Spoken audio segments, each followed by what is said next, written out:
السلام علیکم فرینڈز، آپ دیکھ رہے ہیں مسلم ویژن ٹی وی اور مسلم ہسٹری جاننے کے لیے ہمارے چینل کو سبسکرائب کریں۔ تو ویورز، جیسا کہ اس ویڈیو کے پارٹ 1 میں بیت المقدس کا حضرت داؤد علیہ السلام سے لے کر حضرت عمر فاروق رضی اللہ تعالیٰ عنہ کے زمانے تک کے سفر کا جائزہ لے لیا تھا، تو حضرت عمر رضی اللہ تعالیٰ عنہ کے بعد اس سرزمین پر کس نے قبضہ کیا اور کتنی جنگیں ہوئیں، آئیں دیکھتے ہیں اس ویڈیو میں۔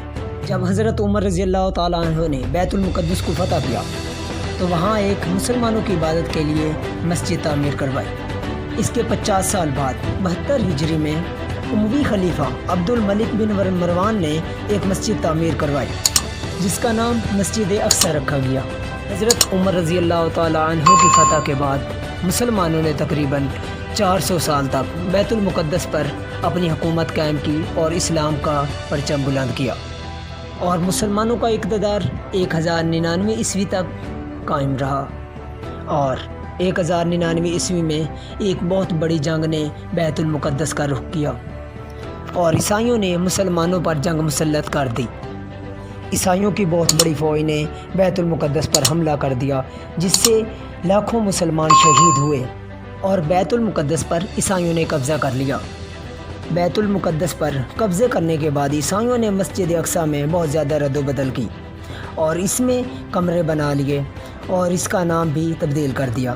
اس کا نیا نام معبد سلیمان رکھا گیا، اور عیسائیوں نے اپنی عبادت کے لیے مسجد کے ساتھ ہی ایک بہت بڑا گرجا گھر بنا لیا، اور جتنے مسلمان بیت المقدس میں زندہ بچے تھے ان پر عبادت کی پابندی لگا دی گئی، اور وہاں عیسائیت کا قانون نافذ ہوا جس سے مسلمانوں کی زندگی ان کے لیے وبال جان بن گئی۔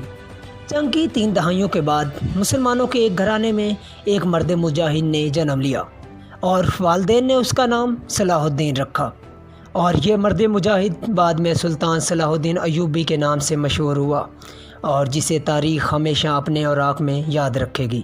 No one will be harmed. I swear to God. The Christians butchered every Muslim within the walls when they took the city. I am not those men. I am Salah ad-Din. Salah ad-Din. سلطان صلاح الدین ایوبی نے مسلمانوں کو اکٹھا کیا اور بیت المقدس کو آزاد کروانے کے لیے مسلمانوں کی ایک فوج قائم کی۔ سلطان صلاح الدین ایوبی نے قبلہ اول کے لیے تقریباً 10 سے زائد جنگیں لڑیں، اور آخر کار وہ دن آن پہنچا جس دن صلاح الدین ایوبی نے قبلہ اول کو عیسائیوں سے پاک کر دیا اور قبلہ اول کو فتح کر لیا۔ 90 سال کی حکومت کے بعد عیسائیوں کا بیت المقدس میں خاتمہ ہوا اور سلطان صلاح الدین ایوبی بیت المقدس کے فاتح ٹھہرے۔ صلاح الدین ایوبی نے عیسائیوں کے گرجا گھر کو مسمار کر دیا اور مسجد اقصی کی دوبارہ تعمیر کروائی۔ اس کے بعد عیسائیوں نے بیت المقدس پر قبضہ کرنے کے لیے 4 جنگیں صلاح الدین ایوبی کے خلاف لڑیں، اور ہر جنگ میں وہ شکست سے دوچار ہوئے۔ سلطان صلاح الدین ایوبی کی فتح کے بعد مسلمانوں نے تقریباً 700 سال سے زائد بیت المقدس پر حکومت کی اور اسلام کا پرچم بلند کیا۔ 1517 میں سلطان سلیم اول نے بیت المقدس کو سلطنت عثمانیہ میں شامل کر لیا، اور اس کے بعد 1917 تک یہ شہر سلطنت عثمانیہ کا حصہ رہا۔ اس شہر میں بہت زیادہ ترقیاتی کام ہوئے، اور 1892 میں ایک ریلوے لائن بھی بچھا دی گئی۔ 1892 عیسوی میں ایک مشہور یہودی اور صہیونی لیڈر فیڈور ہرٹزل نے یہودیوں کے لیے ایک مہم کا آغاز کیا، اور انہوں نے اپنے لیے سرزمین فلسطین کا انتخاب کیا۔ 1901 میں ہرٹزل نے سلطنت عثمانیہ کے سلطان کو پیغام بھجوایا کہ یہودی سلطنت عثمانیہ کو تمام قرضے ادا کرنے کے لیے تیار ہیں، آپ فلسطین کو یہودیوں کا قومی وطن بنانے کی اجازت دے دیں۔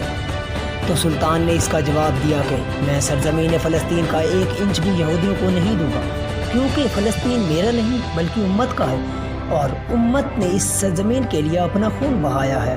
اس کے بعد ہرٹزل نے سلطان کے خلاف سازشیں شروع کر دیں، جس میں مشہور یہودی تنظیم کریم میسن کے لوگ، جنہوں نے ظاہری طور پہ اسلام کا لبادہ اوڑھا ہوا تھا، سلطان کی فوج میں شامل ہو گئے اور فوج کے اندر انتشار پیدا کرنا شروع کر دیا، اور ان سازشوں کی بدولت سلطان عبد الحمید ثانی کو 1909 میں جلا وطن کر دیا گیا، جس سے یہودیوں میں خوشی کی لہر دوڑی اور یہودیوں نے جشن منائے، اور اس کے بعد سلطنت عثمانیہ کو کمزور سمجھ کر 11 دسمبر 1917 عیسوی کو برطانوی جنرل ایڈمنڈ ایلن نے سلطنت عثمانیہ کے خلاف جنگ لڑی اور بیت المقدس پر قبضہ کر لیا، اور جس کے بعد دنیا بھر کے یہودیوں نے فلسطین کا رخ کیا اور وہاں آ کے بسنے شروع ہو گئے۔ اس کی 3 دہائیوں کے بعد یہ شہر برطانیہ کے ماتحت رہا۔ دوسری جنگ عظیم کے بعد یہودیوں نے فلسطین کے بہت سے علاقوں پر قبضہ کر لیا اور انہوں نے اپنے لیے ایک الگ ملک کا اعلان کر دیا، جس سے اسرائیل مارز وجود میں آیا۔ 29 نومبر 1947 میں اقوام متحدہ نے فلسطین کی تقسیم کو منظور کیا۔ بیت المقدس کو بھی 2 حصوں میں تقسیم کیا گیا، مشرقی حصہ فلسطینیوں کے پاس اور مغربی حصہ اسرائیلیوں کے حصے میں آیا۔ یہودیوں نے 1966 میں بیت المقدس کے دوسرے حصے پر بھی قبضہ کر لیا اور بیت المقدس کو اپنے دارالحکومت بنانے کا اعلان کیا، جس سے اقوام متحدہ نے نوٹس لیا اور اسرائیلیوں کے اس فیصلے کو غیر منصفانہ قرار دے دیا، اور دوسرے ملکوں نے اقوام متحدہ کے فیصلے کے مطابق تل ابیب میں اپنے سفارت خانے بنائے۔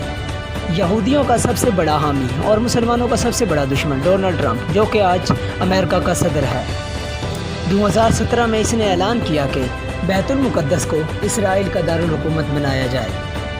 اس سے ظاہر ہوتا ہے کہ یہ یہودی، عیسائی اور ہندو مل کر مسلمانوں کو تباہ کرنا چاہتے ہیں۔